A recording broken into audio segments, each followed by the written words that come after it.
صحیح مسلم کی حدیث میں آتا ہے، حضرت انس رضی اللہ عنہ فرماتے ہیں اللہ کے نبی صلی اللہ علیہ وسلم نے فرمایا، شخص دن میں ایک مرتبہ مجھ پر درود بھیجتا ہے، اللہ رب العزت اس پر 10 رحمتوں کا نزول فرماتے ہیں اور اس کے 10 درجات کو بلند کر دیتے ہیں اور اس کے ساتھ اس کی 10 خطاؤں کو معاف کر دیتے ہیں۔ اب سوال پیدا ہوتا ہے کہ درود پڑھنا کون سا ہے؟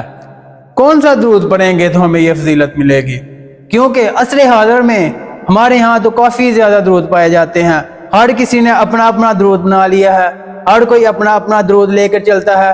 ہم نے تو وہ درود پڑھنا ہے جو آمینہ کے لال علیہ السلام نے ہمیں سکھلایا ہے، اور جس کے درود پڑھنے سے اللہ رب العزت ہمیں یہ فضیلت عطا کریں گے، وہ کون سا درود ہے؟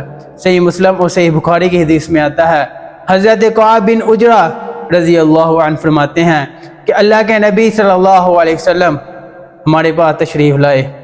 ہم نے اللہ کے نبی صلی اللہ علیہ وسلم سے کہا، اے نبی صلی اللہ علیہ وسلم، ہمیں یہ تو پتہ چل گیا ہے اللہ رب العالمین ہے ہمیں یہ تو بتلا دیا ہے کہ آپ پر سلام کیسے بھیجنا ہے، لیکن ہمیں یہ معلوم نہیں ہے کہ ہم نے آپ پر درود کیسے پڑھنا ہے۔ تو آمینہ کے لال علیہ السلام نے ہمیں درود سکھلایا۔ کون سا درود ہے؟ وہ وہی درود ہے جو ہم روزانہ نماز میں پڑھتے ہیں، جسے درود ابراہیمی کہا جاتا ہے۔ وہ درود کون سا ہے؟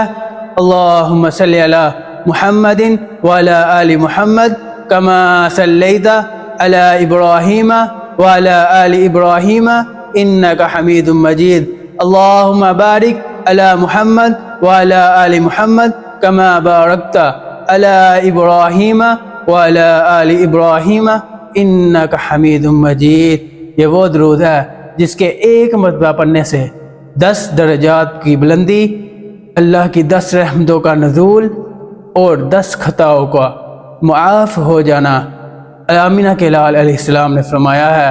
کوشش کریں کہ اسی درود کو پڑھیں، یہی پیارے نبی صلی اللہ علیہ وسلم نے ہمیں سکھلایا ہے۔